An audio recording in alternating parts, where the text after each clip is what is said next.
Jetsunma, une fois de plus, la bêtise humaine a refait surface et nous sommes confrontés à une nouvelle guerre entre la Russie et l'Ukraine. La guerre est-elle une fatalité, un karma auquel nous ne pouvons échapper, ou est-ce un choix auquel on peut renoncer?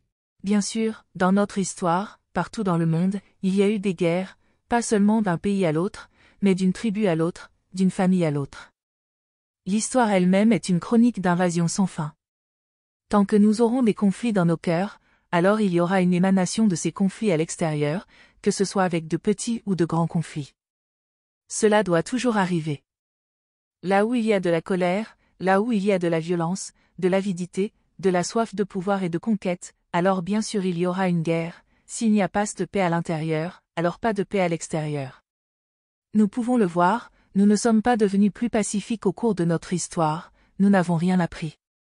Nous sommes seulement devenus plus armés, plus aptes à blesser et à tuer. Avant nous utilisions des arcs et des flèches.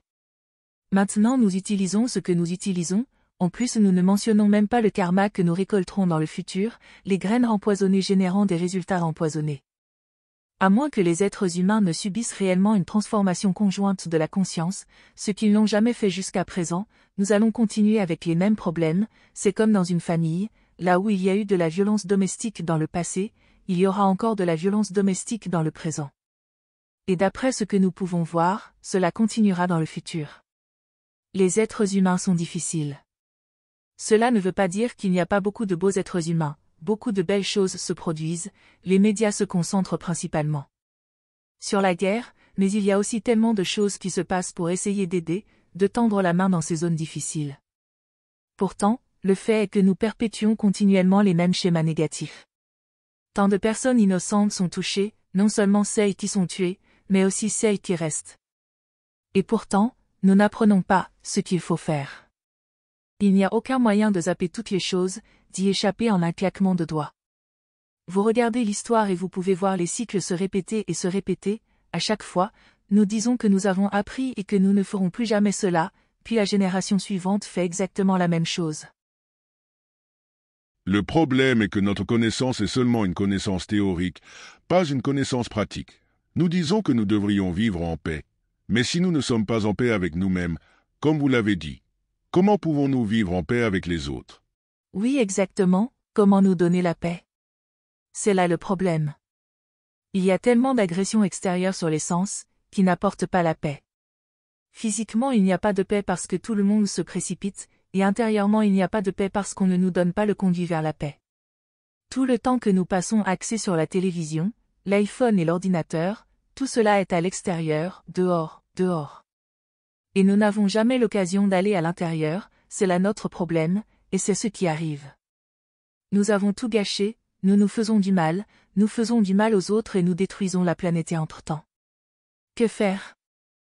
Nous avons lu une déclaration de votre part sur cette guerre, dans laquelle vous dites « La souffrance du peuple dépasse vraiment l'imagination. Cependant, avec la souffrance vient la force. » La plupart du temps, nous avons l'impression que cette force ne nous vient qu'au prix de la souffrance. Est-il inévitable d'en passer par là pour acquérir la force? Non, certaines personnes ont une grande force intérieure et n'ont jamais souffert, elles apportent cela avec elles dans leur vie. Le fait est que, si nous souffrons, soit nous pouvons sombrer et devenir de plus en plus contrariés, en colère et déprimés, soit nous pouvons utiliser cette souffrance comme une sorte de force pour cultiver notre compassion, en reconnaissant « je souffre, tant d'êtres souffrent, quelle tristesse ». Cela rend notre cœur plus large et plus vaste au lieu d'être plein d'autocommisération. Dans ce cas, on devient extrêmement fort. Invincible, quelle que soit la quantité de souffrance qu'on rencontre chez les autres, c'est comme une flamme qui devient de plus en plus vive. On connaît des gens de ce type, qui passent leur temps à s'occuper réellement des souffrances des autres, ils ne sont pas tristes, ils sont au contraire pleins d'amour, de joie, parce qu'ils ont cette compassion intérieure, et cette sagesse au-dedans qui émane de leur être. Certes, la souffrance en elle-même peut aller dans l'autre sens, elle peut conduire à un sentiment d'absorption totale dans sa propre misère, on peut devenir amer, en colère, contrarié et blâmer les autres, ou bien, au contraire, elle peut conduire à une grande expansion du cœur, qui nous remplit, nous devenons juste l'incarnation de la compassion authentique, et de la sagesse qui va avec. L'introspection augmente la compréhension, et cette compréhension augmente également notre empathie et notre amour pour les autres. Ainsi, bien que la souffrance puisse disparaître, elle est en soi neutre, l'important est ce que nous en faisons. Jetsuma, vous continuez à dire dans la même déclaration. J'espère que les gens comptent sur leur bonté innée. J'espère que les gens peuvent s'entraider et être solidaires les uns des autres dans cette situation très difficile. C'est le moment de montrer sa force intérieure, pas seulement en tant que membre d'une religion ou d'un groupe ethnique, mais de prouver son unité en tant qu'être humain. Si les personnes des deux côtés du conflit veulent se serrer les coudes, mais que les dirigeants et les circonstances les en empêchent, que faire? Mon sentiment est que, au moins, ils peuvent prier pour le bien-être de tous les gens impliqués dans le conflit. Ils ne doivent pas s'exprimer d'une manière ordinaire, nous voulons que notre côté gagne, et que l'autre côté souffre. Ce n'est pas comme cela, car nous devons reconnaître avec compassion la souffrance des deux côtés, en priant vraiment du fond du cœur pour que la situation soit résolue, et que les deux côtés finissent par retrouver la paix et l'unité. Ainsi, lorsque le conflit prendra fin, les personnes des deux côtés du conflit devront faire tout ce qu'ils pourront pour aider les deux parties, sans se laisser prendre dans une propagande ou une autre, car tout cela n'est qu'économie et politique, cela n'a rien à voir avec les personnes. Les gens en tant que personnes sont juste des gens, nous sommes tous des êtres humains partageant cette planète ensemble. Qui a décidé de la division? Voici la frontière, voici mon pays, voici ton pays. C'est juste un pays, juste une terre, c'est la politique qui crée ce genre de comportement. Nous sommes tous également des êtres humains avec des espoirs et des craintes, et le désir de vivre avec notre famille, de bien faire et ainsi de suite. Tout le monde est pareil. Donc, nous devons méditer sur l'amour et la compassion pour tous les êtres et surtout, si vous êtes pris dans le conflit pour l'autre côté, alors pensez ceci, ils doivent être bien les heureux, en reconnaissant clairement que tous ces politiciens, militaires et gens de l'armement ainsi que les entreprises derrière eux font fortune chaque fois qu'il y a une guerre. Ils pervertissent la vérité pour leurs propres bénéfices, ce ne sont que des mensonges, cela arrive tout le temps. Nous ne devons pas croire la propagande, ainsi, gardez le cœur ouvert. Dans quelle mesure les dirigeants politiques de tous bords sont-ils responsables de cette guerre et de ces dégâts? Bien sûr, les guerres sont créées par les politiciens, qui visent leur propre pouvoir et contrôle, ainsi que par les militaires, ceux-ci doivent montrer pourquoi le peuple a besoin de l'armée. S'ils n'ont pas de guerre, ils ne peuvent pas prouver pourquoi ils sont nécessaires. Il en va de même, comme nous venons de le dire, pour de nombreux fabricants d'armes qui s'enrichissent énormément, grâce à la mort et à la dévastation que leurs produits créent. Ils s'en moquent, plus il y a de morts, plus cela montre l'efficacité de leurs armes, et plus on devra les acheter. Ainsi, tout cela est motivé par l'avidité du pouvoir et par l'économie, et n'a rien à voir avec une situation réelle. Tout est créé par ces gens qui ne sont jamais allés eux-mêmes près des zones de guerre. Ils sont assis dans leur bureau de grand luxe et ils utilisent tous les gens comme des pions dans un jeu d'échecs, qui peuvent simplement être jetés quand on n'en a plus besoin, mettez ce bataillon par là, sans penser qu'il s'agit de jeunes hommes.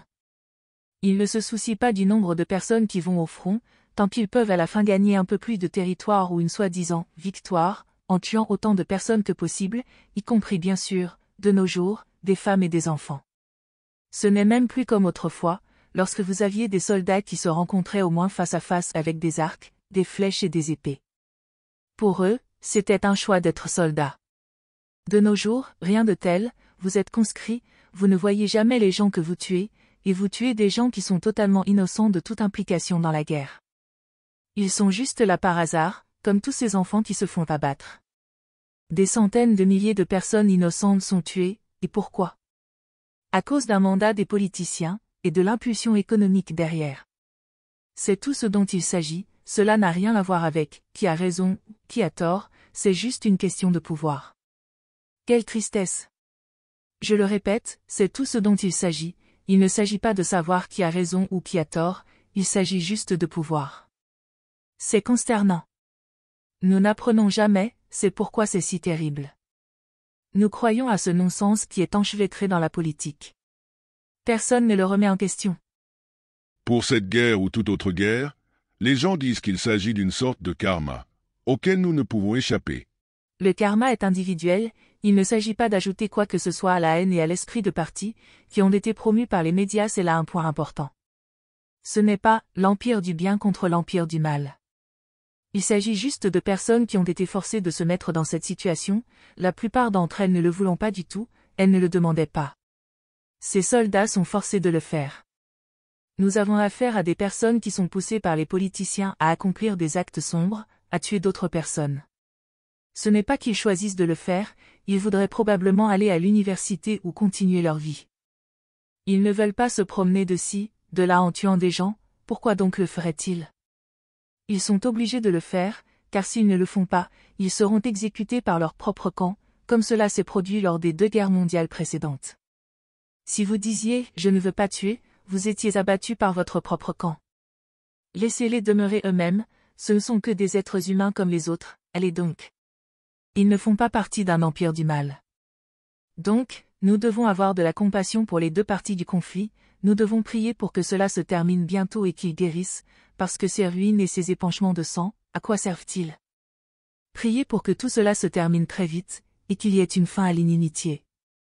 Ne vous connectez pas sur cette énergie sombre que les médias essaient de faire monter en neige, comme la peur, la paranoïa, la colère et toutes ces forces très négatives dans l'esprit. Ne laissez pas ces forces pénétrer dans votre mental. Développez votre compassion et votre empathie, et ayez de la tristesse pour tout le monde, pas seulement pour les Ukrainiens mais aussi pour les Russes. Vous venez de dire qu'on pervertit la vérité. Pourquoi la vérité est-elle toujours une des premières victimes de la guerre? Parce que la vérité a un grand pouvoir. La vérité, c'est que nous sommes tous des êtres humains, nous devrions enfin apprendre à nous entendre en harmonie. La guerre ne résoudra rien. Les fabricants d'armes ne veulent pas entendre parler de la vérité parce qu'ils veulent que les gens achètent des armes. Les militaires ne veulent pas en entendre parler non plus parce qu'ils veulent une armée, les politiciens ne veulent pas en entendre parler parce qu'alors, ils ne pourront plus accroître leur territoire par des conquêtes. Donc, personne ne veut entendre la vérité qui est simplement que la terre nous appartient à tous. En droit, il n'y a pas de frontières. Qui a créé les frontières? Les politiciens disent, ce côté-ci est ton côté, celui-là est le mien, mais la terre elle-même est juste la terre, regardez-la d'en haut, où sont les frontières? Ainsi, la vérité est que nous sommes tous des êtres humains et que nous partageons tous ensemble cette planète. Avons-nous, après tous ces millénaires, appris à vivre ensemble? Non. Parce que les fabricants d'armes distillent toutes ces contre-vérités, en affirmant que l'autre côté est composé de peuples méchants, donc, c'est bien de leur faire du mal. Qu'est-ce que vous pouvez dire? Ils ne sont pas des humains comme nous sommes de vrais bons humains et eux sont des sous-hommes, donc c'est normal de les tuer, ou de les amener sur notre territoire pour que nous puissions leur apprendre à être comme nous. Mais c'est un mensonge, n'est-ce pas? Un non-sens total. Les frontières sont toujours là. Donc, vivrions-nous depuis le début dans une non-vérité? En fait, toute notre vie est fondamentalement une non-vérité, et nous ne savons pas nous arrêter, afin de penser à ce qui est réel. De cette façon, nous créons des problèmes sans fin, nous en avons toujours qui s'ajoutent. Si vous lisez l'histoire, comme vous le savez très bien, il ne s'agit que de conquête, de domination et de destruction des civilisations, des autres peuples et ainsi de suite, je veux dire. C'est sans fin. Et aujourd'hui, nous voyons que ça ne s'est pas arrêté, nous continuons les mêmes vieilles histoires, comme les enfants qui détruisent les châteaux de sable des autres enfants. Parce que leur château de sable est plus beau que le mien, alors je suis prêt à détruire ce château de sable. Vous savez, cela ne revient qu'à une mentalité de petits enfants. Dans cette guerre, comme dans toute autre, les personnes de bonne volonté hésitent. Doivent-elles prendre position pour un camp, ou rester neutres? Que leur conseillez-vous de faire? Encore une fois, comme nous venons de le dire, c'est à chaque individu de choisir ce qu'il veut faire, mais il ne doit pas être partisan, il doit essayer de garder son esprit ouvert, et voir combien les 2 parties souffrent dans un conflit. Et ce n'est pas l'un qui a raison, ou l'autre qui a tort. Les 2 parties ajoutent à ce problème, à cette illusion, nous avons raison, donc vous avez tort. C'est l'un des principaux problèmes. Tout ce qui est bien est d'un côté, le mauvais est de l'autre. Mais ce n'est jamais comme cela, ce sont juste des êtres humains qui luttent et qui sont forcés de faire des choses qu'ils ne voudraient pas faire, comme nous l'avons dit, forcés par le gouvernement. Donc, gardez un cœur ouvert à tout le monde, c'est ce que nous n'avons cessé de dire, ne vous laissez pas entraîner par le « nous avons raison, vous avez tort ». Mais le point principal est de voir que tout le monde souffre, même quand l'un gagne et l'autre perd, même les gens qui sont victorieux souffrent parce qu'ils ont perdu beaucoup. Dans cette violence, nous perdons en même temps notre dignité d'êtres humains. Il n'y a rien de bon à dire sur la guerre, vraiment. Elle détruit tellement de choses à de nombreux niveaux, pas seulement physiques, mais aussi psychologiques. Par exemple, les gens ne se sont jamais remis de la Première ou de la Deuxième Guerre mondiale. Ils ont porté le traumatisme en eux, psychologiquement. Les dégâts étaient à l'intérieur, pas seulement à l'extérieur. Et c'est pourquoi il est si triste que nous n'en ayons pas tiré de vraies leçons. Pour justifier la guerre, on parle souvent d'une guerre juste, comme on parle d'une colère juste. La guerre dans la Bhagavad Gita est considérée par les hindous comme une guerre juste, car la Gita est une écriture sacrée. Les religions abrahamiques vont même plus loin et parlent de guerre sainte. Pensez-vous qu'il existe quelque chose comme une guerre juste ou une guerre sainte? La Bhagavad Gita a été écrite d'un point de vue hindou, considérant que chacun doit accomplir son propre devoir, son dharma, qui est fonction de l'étape de la vie où il se trouve. Ensuite, il y a le système des castes. Nous ne devrions pas essayer de faire un autre métier que celui de notre famille, car ce serait le dharma d'un autre. Dans la Gita, Arjuna fait partie des Kshatriyas, la caste des guerriers, donc son dharma est de faire la guerre. C'est la logique derrière tout cela. Le fait que les deux camps aient été complètement anéantis n'était pas leur problème, car ils suivaient leur dharma. Le bouddhisme ne pense pas comme ça. Il dit que tuer est tuer. C'est une action négative qui va créer des résultats karmiques négatifs, et plus de meurtres dans le futur. Par conséquent, il n'est pas juste, même si vous faites partie d'une caste de guerriers, d'aller tuer des gens sous prétexte que vos ancêtres étaient tous des soldats. Bien sûr, les pays bouddhistes font la guerre autant que les autres, je ne prétends pas qu'ils soient de grands pacifistes. Comme les autres, ils font la guerre pour le gain, pour le pouvoir, pour l'argent, cependant, ils ne prétendent pas que ce soit le Dharma, ou le Bouddha qui ait conseillé cela. Nulle part dans son enseignement nous ne trouvons que ce soit une bonne chose de partir en guerre et de tuer autour de soi, inspiré par la colère et la haine. Le Bouddha a enseigné que la haine ne se guérit pas par la haine, mais que la haine se guérit par la non-haine. De son vivant, il a agi pour réconcilier les gens, afin que les factions ne se fassent pas la guerre. Cela pouvait être pour la possession d'une rivière, par exemple. Il a demandé à un moment donné aux deux groupes en conflit, cette eau est-elle plus précieuse que votre sang lui-même? Avec tout cela, je pense que faire la guerre au nom de la religion est un piège absolu. C'est la pire chose qui puisse être, prendre ce qui représente la paix et l'amour et le transformer en manœuvre guerrière et en destruction des autres. Tout cela parce que j'ai raison, que mon Dieu est mon Dieu et que le vôtre a tort. C'est tellement puéril. Les êtres humains n'ont pas vraiment grandi, c'est là leur tragédie. Qu'en est-il de la notion de guerre sainte dans la tradition abrahamique, chrétienne, etc.? Il n'y a aucune guerre qui soit sainte. Qu'en est-il de ces gens qui ont été tués par les Juifs? Ils vivaient paisiblement chez eux, et le Dieu juif leur a dit, « C'est bon, je vous ai donné ce pays, vous pouvez aller tuer les gens là-bas. » Quel genre de Dieu est-ce là? Ce Dieu n'a-t-il pas créé aussi les gens qui vivaient dans ce pays? Pourquoi les Juifs de cette époque étaient-ils si partiaux, pleins de préjugés, partisans? Parce que leur Dieu était un Dieu tribal. Il avait l'habitude de dire, « Ceci est mon petit groupe, cela n'est pas mon petit groupe. » Par la suite, on a compris que Dieu devait être un Dieu universel, aimant tout le monde de la même manière. Cela a créé tellement de haine et de division. Cela n'a pas apporté l'harmonie, la paix et l'amour. Il n'a pas apporté ce dont ils parlent tous. Regardez comment ils se comportent. Voilà, cher ami, je sais que vous êtes professeur de religion. Voyez ce que vous pouvez y faire. Et considérez ce que le Dieu juif a fait avec le pauvre peuple juif ensuite. Est-ce une façon de montrer vos faveurs à votre propre peuple? Je pense que vous seriez bien mieux sans lui. Ce dans quoi les religions s'empêtrent, c'est régulièrement la croyance suivante, j'ai le vrai Dieu, leurs dieux sont faux. C'est tellement puéril, et aussi tellement douloureux. Cela crée tant de chagrin, tant de souffrance, et cela n'aide vraiment personne. En effet, personne n'écoute l'autre camp, chacun restant tellement empêtré dans son propre point de vue extrêmement étroit. Nous avons raison, nous sommes le peuple élu, nous pouvons faire ce que nous voulons avec les autres personnes car elles ne sont pas le peuple élu. Quelle sorte d'attitude d'esprit est-ce là?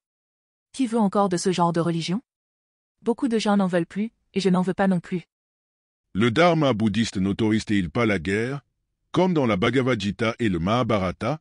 Pas du tout. Et regardez ce qui s'est passé à la fin du jour dans la Bhagavad Gita, les deux camps ont été tués, à quoi cela a-t-il servi? Toutes ces pauvres femmes laissées sans mari, sans père, sans fils.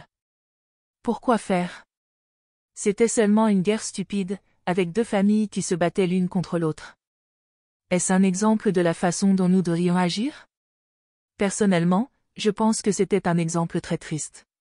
Cependant, À l'époque du Bouddha, il y avait tant de guerres menées par ces rois qui étaient liés au Bouddha. C'était parce qu'ils étaient des rois et des politiciens. Comme les politiciens qui se disent chrétiens, mais dont l'attitude n'a rien à voir avec ce que le Christ a dit très clairement, aime ton prochain comme toi-même, et pardonne à tes ennemis. Mais qui les écoute? Et pourtant, ils pensent qu'ils sont des chrétiens pleins de dévotion. De même dans les pays bouddhistes, les gens ont foi dans le Bouddha, tout en ayant davantage foi en même temps dans la richesse, le pouvoir, l'exploitation du pays voisin et la soustraction des biens des autres pour les faire entrer dans leur propre pays. C'est parce qu'ils sont humains, c'est leur côté humain, pas leur côté bouddhiste. La cupidité, la jalousie, l'envie, la compétition, ce sont toutes ces pollutions de l'esprit qui les submergent. La nature humaine est la nature humaine. C'est-à-dire que même s'il existe une très bonne conduite éthique exprimée dans un langage très simple que tout le monde peut comprendre, cela ne signifie pas que tout le monde va la suivre. Il est toujours conseillé d'être bon, mais combien de personnes y parviennent?